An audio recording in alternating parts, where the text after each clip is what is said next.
나누겠습니다. 우리 1절 말씀 같이 한번 읽겠습니다. 1절 시작. 다윗의 아들이자 예루살렘 왕이었던 전도자의 말씀입니다. 오늘 10월 한 달 저희 첫 시작은 전도서 말씀으로 시작을 합니다. 이 전도서는 누가 지었는가? 1절 말씀해 보니까 다윗의 아들이자 예루살렘 왕이었던 이 표현을 통해서 이 전도서의 저자가 저희는 솔로몬이라는 것을 알 수가 있습니다. 다윗의 아들이자 예루살렘 왕이었던 전도자의 말씀입니다. 이 전도자라고 하는 이 뜻은 설교가, 강연가라는 뜻이 있습니다. 솔로몬이 누구에게 설교를 하는 것인가, 누구에게 이야기를 하는 것인가, 이 말씀, 전도서의 말씀은 일종의 자기 고백이라고 할 수가 있죠. 어떤 고백인가? 삶의 진정한 의미와 목적에 대해서 이 다가오는 모든 세대들에게 주고자 했던 그 교훈을 남기고 싶어서 자신의 삶에 대해서 하나님께 주신 그 지혜를 통하여 고백했던 일종의 고백입니다. 그가 어떤 고백을 했는가? 2절에 이렇게 시작을 합니다. 2절 말씀 한번 읽겠습니다. 시작. 전도자가 말합니다. 허무하다, 허무하다. 정말 허무하다. 모든 것이 허무하다. 인생의 삶의 의미와 목적에 대해서 이야기할 때 이 전도자 솔로몬이 남겼던 첫 번째 단어는 허무였습니다. 인생이 정말 허무하다, 헛되다. 이 허무하다, 헛되다라는 의미의 이 단어가 히브리어는 헤벨인데 안개라는 뜻이 담겨져 있습니다. 그러니까 인생이 어떤 의미로 다가왔는가? 안개와 같다는 거죠. 손에 잡히지 않고 그리고 막연한 것 같고 아무 의미가 없는 것 같은 그런 허무함에 대해서 이 솔로몬 전도자가 이야기를 합니다. 3절에서 또 이렇게 이야기합니다. 3절 말씀 한번 같이 읽어보겠습니다. 시작. 사람이 해 아래에서 열심히 일해서 얻는 것이 무슨 소용이 있는가? 사람이 해 아래에서 열심히 일해서 얻는 것이 무슨 소용이 있는가? 해 아래서라는 표현이 되어 있는데요. 이것은 이런 의미입니다. 이 땅에서, 이 세상에서 열심히 일해서 얻는 것이 무엇인가? 이 땅에서는 열심히 일한다고 해서 진정한 삶의 의미와 목적을 찾기가 어렵다라고 이야기를 하고 있습니다. 이 솔로몬의 이야기, 이 전도자의 이야기만 들으면 삶을 살아간다는 것이 굉장히 의미가 없는가? 이런 느낌이 느껴져요. 그리고 이 세상을 좀 부정적으로 봐야 되는가? 염세적으로 봐야 되는가? 이런 느낌이 듭니다. 네, 이 솔로몬이 표현했던 해 아래서, 이 전도자가 말했던 이 해 아래서의 진짜 의미는 이런 의미입니다. 하나님 없이 사는 삶이라고 하는 것이 담겨져 있는 거죠. 하나님 없이 살아가는 이 땅에서의 삶은 허무할 수밖에 없다. 헛될 수밖에 없다. 마치 안개를 바라보고 안개를 잡으려고 하는 그런 삶으로 우리는 느껴질 수밖에 없다. 하나님 없는 땅에서 아무리 열심히 노력하고 일한들 우리의 손에 얻을 그런 유익과 기쁨을 우리는 누릴 수 없다라고 솔로몬이, 이 전도자가 이야기를 하고 있는 것입니다. 여러분, 왜 인생이, 하나님 없이 살아가는 인생이 이 땅에서 허무하다고 느껴질 수밖에 없을까요? 단 한 가지 이유입니다. 그것은 죽음이라고 하는 사실이죠. 이 땅에서 아무리 좋은 것을 가지고 누리고 산다 한들 여러분, 그것이 영원한 것입니까?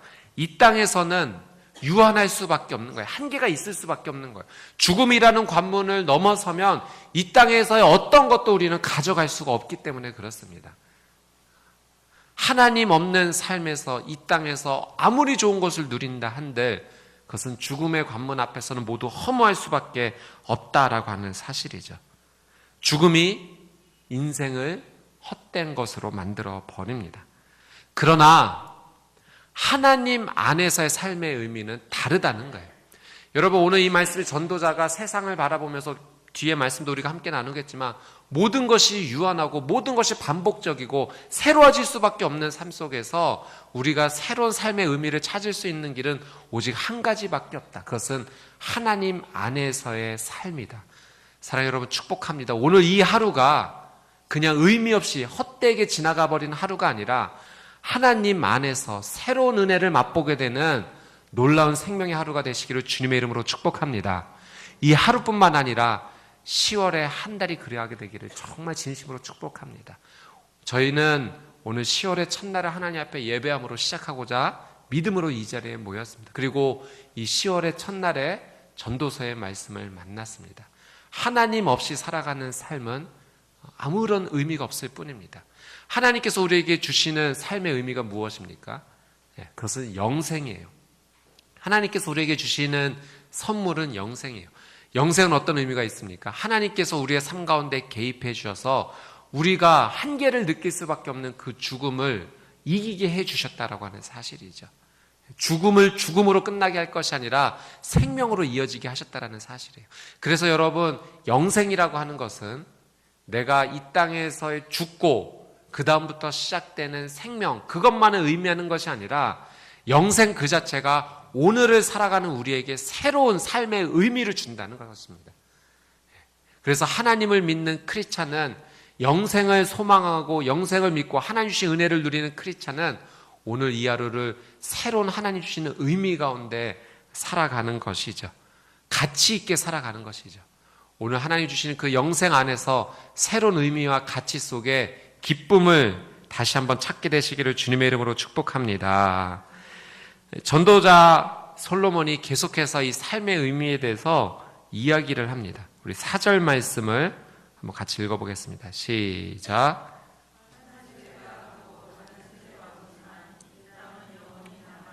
아멘. 한 세대가 가고 다른 세대가 오지만 이 땅은 영원히 남아있으며, 사람의 인생은 유한하다는 거예요. 끝이 있다는 거예요. 한계가 있다는 거예요. 일회성이라는 겁니다. 두 번 다시 반복될 수 없는 인간의 한계에 대해서 이야기를 합니다. 그렇기 때문에 그런 차원으로만 보면 인생은 헛될 수밖에 없다는 거죠. 이 전도서의 전체 의미는 인생이 허무하다, 부정적이다, 그렇게 보는 것이 아니라, 헛되다라고 결론을 내리는 것이 아니라, 그렇기 때문에 인생을 가치 있고 의미 있게 살아가는 것은 무엇일까라는 질문을 우리에게 남기는 겁니다. 사랑하는 여러분, 오늘 이 말씀을 한번 깊게 묵상해 보면서, 그래 맞아, 인생은 정말 덧없어, 의미 없어, 그냥 이렇게만 결론을 내리실 것이 아니라, 그렇다면 내가 하나님 안에서 새로운 의미와 가치를 발견하는 것은 무엇일까? 그런 은혜를 맛보시게 되기를 바랍니다. 오늘 이 말씀이 저와 여러분에게 힘이 되기를 바랍니다. 5절에서 7절 말씀 한번 보겠습니다. 시작. 해는 늘 떴다가 지고는 다시 그 떴던 곳으로 급히 돌아간다. 바람은 남쪽으로 불다가 다시 북쪽으로 돌이키며 이리저리 돌다가 다시 그 불던 대로 돌아가고, 모든 강물이 바다로 흘러가지만 바다는 가득 차는 법이 없고 강물은 흘러나왔던 그곳으로 다시 돌아간다. 이 자연의 현상에 대해서 이 전도자가 묵상을 합니다. 해를 묵상했더니 해는 늘 떴던 곳에서 뜨고 지던 곳으로 지고, 또 그것이 매일의 삶 속에서 반복된다는 것을 보게 됩니다. 그래서 해도 그 삶의 위치, 자기의 자리로 돌아간다라고 표현을 했고요. 바람도 묵상했더니 남쪽으로 부는 것 같지만 다시 북쪽으로 다시 불고, 이리저리 돌다가 다시 그 불던 대로 돌아가는 것처럼 느껴지는, 바람뿐만 아니라 강물도 그러하던 것 같죠. 흘러가서 어떤 목적지를 향해 가는 것 같지만 바다로 향해 흘러갔던 강물이 그 바다에 가득 차는 법이 없고 다시 그 물이 다시 강물이 되어 가는 것을 보게 된다는 거죠. 이 자연적 현상을 보면서 반복하고 순환되는 것, 자연의 형상도 새로운 것이 아니구나 라는 것을 전도자가 묵상을 하게 됩니다. 이 새 것을 찾고자 하는 그 갈망, 정말 이 땅에서 살아갈 때 새 것이 없는가? 우리가 보지 못했을 뿐이지, 가보지 못했을 뿐이지, 새로운 것을 보게 되면 이런 곳이 있구나 느끼지만 그것을 계속 본다면 그것이 새 것이 되겠습니까? 그러니까 이 땅에 머물러 있는 창조되어 있던 그 모든 피조물의 세계는 새로울 것이 없다는 거예요. 그것이 오늘 전도자의 묵상입니다. 자연도 새 것이 아니다는 것입니다. 8절 말씀도 한번 읽어볼까요? 8절 시작. 모든 것에 피곤함이 가득 차 있어 사람의 말로는 다 알 수 없고 눈은 아무리 보아도 만족스럽지 못하고 귀는 아무리 들어도 채워지지 않는구나. 새로울 것이 없는 이 땅에서 느끼는 감정은 피곤함입니다. 이 땅에서의 인간의 욕망을 채우기 위해 수고하는 그 모든 것들이 피곤할 수밖에 없다는 거예요. 사람의 눈을 만족시킬 수 없고 사람의 귀를 다 만족시킬 수 없다는 겁니다. 원하는 대로 다 채울 수 없다는 거예요. 여러분, 우리가 그것을 뼈저리게 느끼지 않습니까? 내 눈을 만족시키기 위해서 아무리 노력을 한들 우리의 눈이 만족을 합니까? 우리의 귀가 만족하고 싶어서 아무리 노력한들 우리의 귀가 만족을 합니까? 우리의 혀가 만족을 누리기 위해서 아무리 노력한들 만족을 누리는 법이 있습니까? 늘 새 것을 구하고 더 좋은 것을 구하지만 우리를 다 만족시킬 수 없다는 거예요. 결국 사람의 욕망을 채우기 위해서 수고하는 그 모든 것들이 내리는 결론은 무엇인가? 피곤하다는 겁니다. 그러니까 사람의 욕망, 갈망을 채우기 위해 수고하는 이 땅에서의 모든 수고는 결국 피곤할 수밖에 없다는 거예요.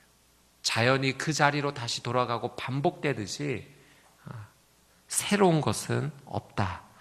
그래서 전도자의 묵상입니다.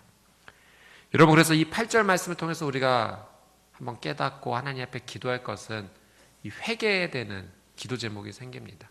내 눈을 만족시키기 위해서, 내 귀를 만족시키기 위해서, 인간의 욕망을 만족시키기 위해서 달려갔던 그 모든 것들을 하나님 앞에 내려놓고 우리가 오늘 회개해야 될 것입니다.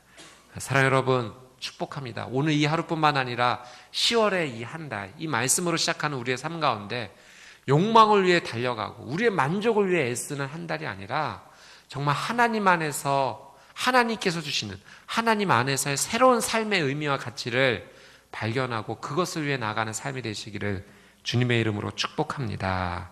아멘. 9절 말씀 한번 같이 읽어보겠습니다.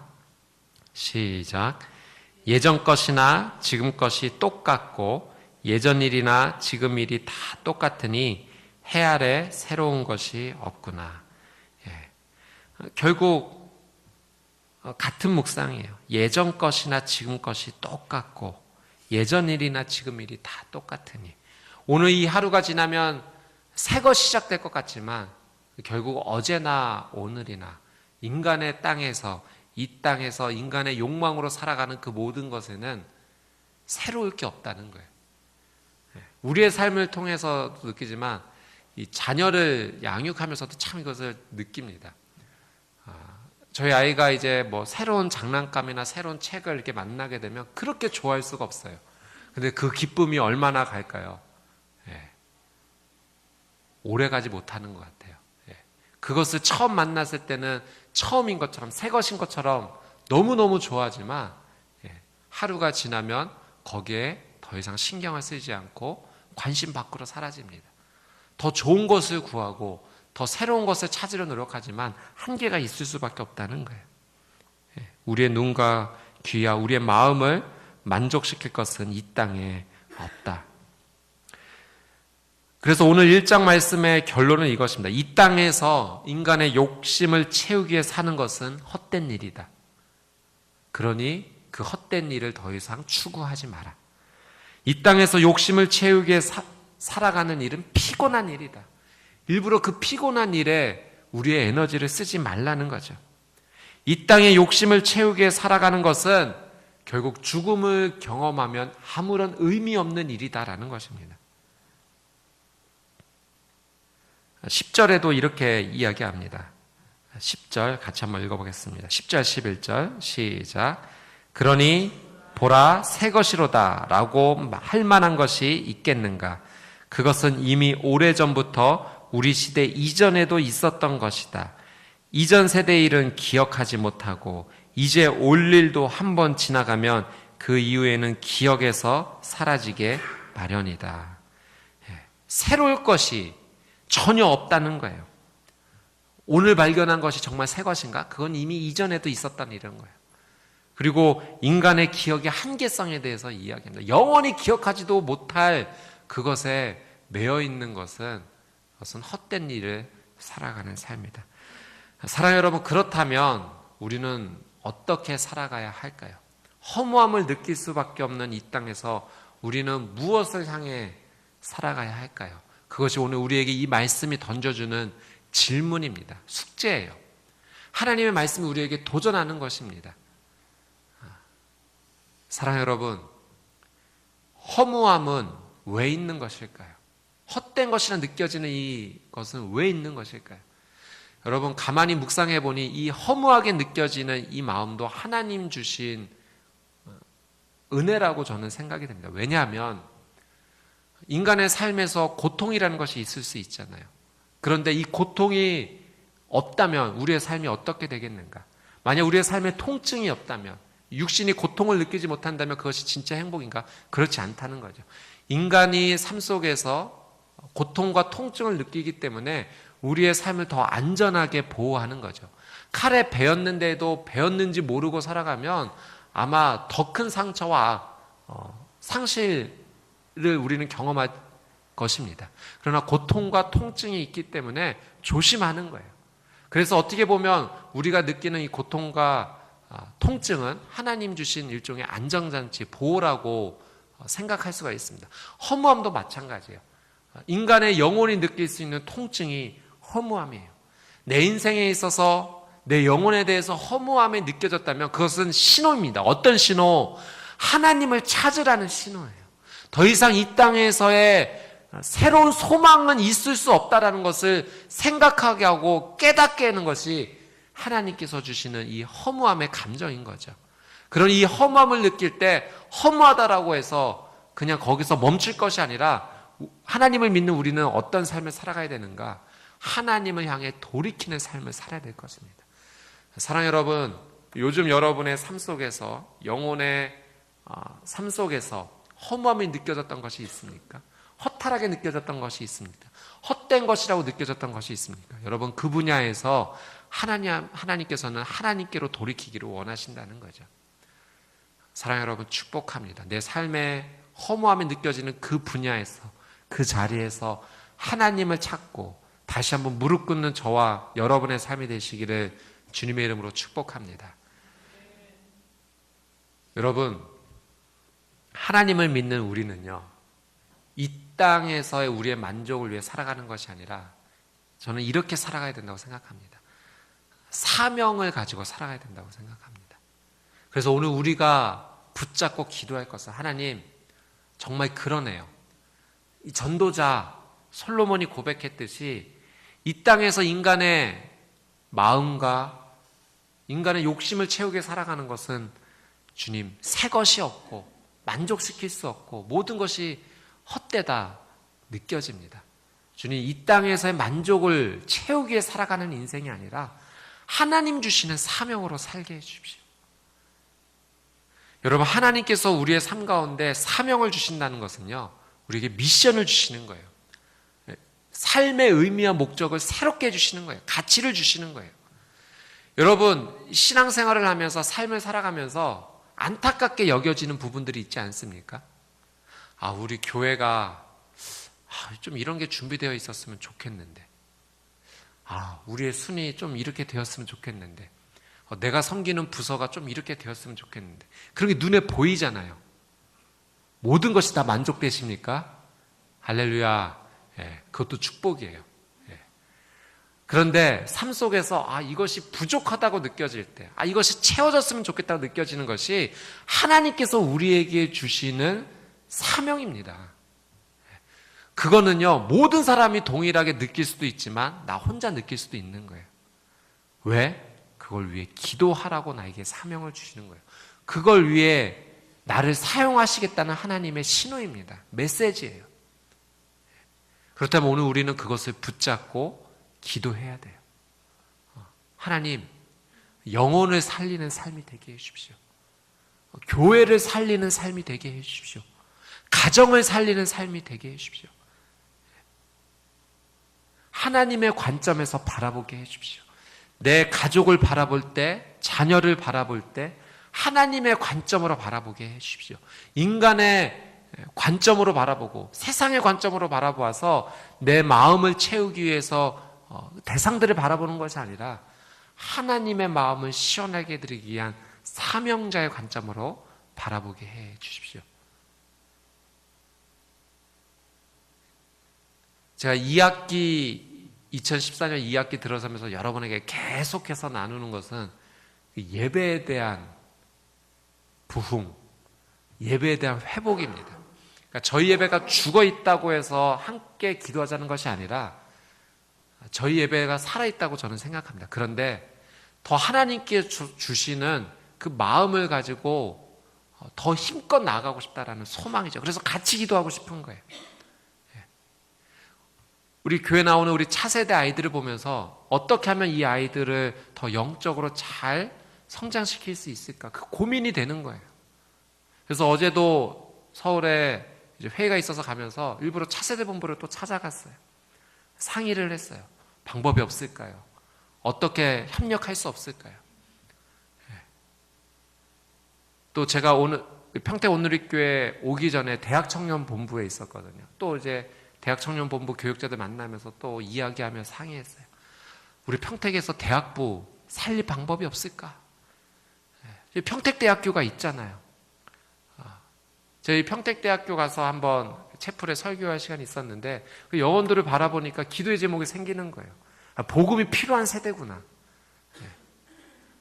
저 멀리 나가는 것도 선교지만 이 땅의 다음 세대를 위해서 기도하는 것도 정말 선교구나 하는 것을 느꼈어요. 그래서 이야기했어요. 어떻게 하면 이 땅의 다음 세대를 살릴 수 있을까? 같이 기도하고 싶다. 협력하고 싶다. 도와달라. 그래서 이제 가을이 되면은 그 서울에서 이 대학생들이 이제 거지전도 여행을 떠납니다. 저희 평택에 오기로 했어요. 그래서 복음을 전하고 대학생들 터치 만나고 컨택하고 교회를 소개하고 문화전도 집회도 어떻게 하면 할 수 있을까 고민하고 있어요. 또 우리 성도님들 생각했을 때 정말 성령님 주시는 은혜로 다시 한번 회복할 수 있도록 어떻게 하면 예배에 대해서 정말 하나님 원하시는 방향으로 나갈까 고민이 됩니다. 그래서 성령 집회도 지금 생각하고 있고 기도하고 있어요. 근데 여러분 이 고민이 저만의 고민이 되기를 원치 않는 거예요. 같이 기도했으면 좋겠는 거예요. 어떻게 하면 전도할 수 있을까? 어떻게 하면 큐티 모임이 살아날 수 있을까? 어떻게 하면 순예배가 살아날 수 있을까? 어떻게 하면 이 교회에서 하나님의 이름으로 모이는 우리들의 만남과 모임이 영적으로 더 일어설 수 있을까? 기도하고 싶은 거예요. 사랑하는 여러분, 같이 기도했으면 좋겠어요.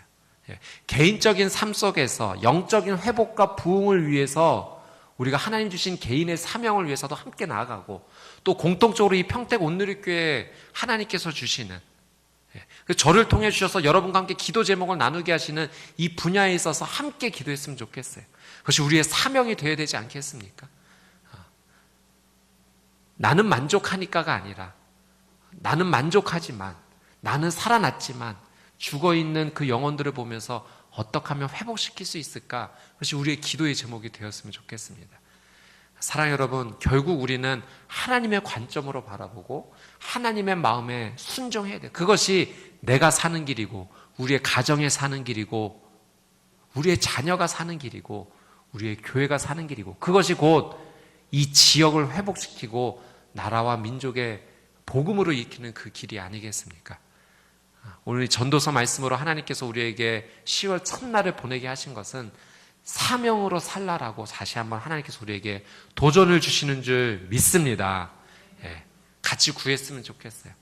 개인의 삶에는 하나님이 새로운 사명을 부어달라고 기도하고 또 함께 공통적으로 부어진 이 사명에는 또 하나님의 그 놀라운 은혜를 위해서 함께 나아가자라고 기도했으면 좋겠습니다. 생명은 살리는 일에 집중할 때 우리는 새로운 하나님의 은혜를 맛보게 될 것입니다. 첫 번째가 사명을 위해 기도하는 삶이 되어야 된다면 두 번째는 감사를 고백하는 삶이 되어야 됩니다. 이 감사가 우리의 입술에서 온전히 고백되어질 때 그때 비로소 우리의 영혼 가운데 새로운 일이 시작이 돼요. 여러분, 감사는요, 하나님께서 주신 은혜를 기억하는 거예요. 오늘 전도자도 이야기했지만 우리의 기억은 한계가 있어요. 어제 일 영원히 기억할 것 같지만 곧 잊어버립니다. 그런데 감사는요, 하나님의 은혜를 나로 하여금 계속해서 기억하게 하는 놀라운 은혜의 도구예요. 하나님 감사합니다. 하나님 나의 삶 가운데 이런 것을 주셔서 감사합니다. 나로 하여금 이러한 삶을 살게 해주셔서 감사합니다. 기억하게 해요. 그리고 이 감사의 또 다른 효과는요, 내가 내 입술을 통해서 어떠한 것을 선포했을 때요, 우리의 육신의 몸이 거기에 맞게 합당하게 맞춰서 움직여진다는 사실이에요. 하나님께서 우리를 그렇게 창조하셨어요. 내가 말한 대로, 고백한 대로 나의 뇌가 반응하고 몸이 반응하도록 창조하셨어요. 그래서 삶의 현실은 사실은 아직 풀리지 않는데 내 삶 속에서 주님 감사합니다. 그러면요, 변하지 않는 상황 속에서도 기쁨이 찾아오는 거예요. 영적 만족감이 찾아오는 거예요. 어제나 오늘이나 내일이나 똑같을 것 같던 내 자녀의 모습이 달라 보이는 거예요. 남편의 모습이, 아내의 모습이 달라 보이는 거예요. 감사를 선포하면 우리의 가정이 달라 보이고 내가 처한 이 땅이 새롭게 보이기 시작하는 것입니다. 사랑하는 여러분, 이 두 가지를 꼭 붙잡고 기도하는 이 하루 또 한 달 되었으면 좋겠어요. 무엇을 위해? 사명을 위해. 무엇을 위해? 감사를 위해. 하나님 앞에 사명을 구하고 또 내게 주어진 삶에 대해서 감사를 선포하며 나갈 때 우리는 허무하다라고 이야기하지 않을 것입니다. 헛되다라고 이야기하지 않을 것입니다. 하나님 주신 은혜로 우리는 내일 맞이하는 내일이 더욱더 새로워질 것이고 하나님 주시는 영생의 은혜 안에서 새로운 가치와 의미를 발견하게 될 것입니다. 오늘 이 하루, 이 한 달이 하나님 주신 은혜로 다시 한번 살아나게 되기를 주님의 이름으로 축복합니다. 아멘.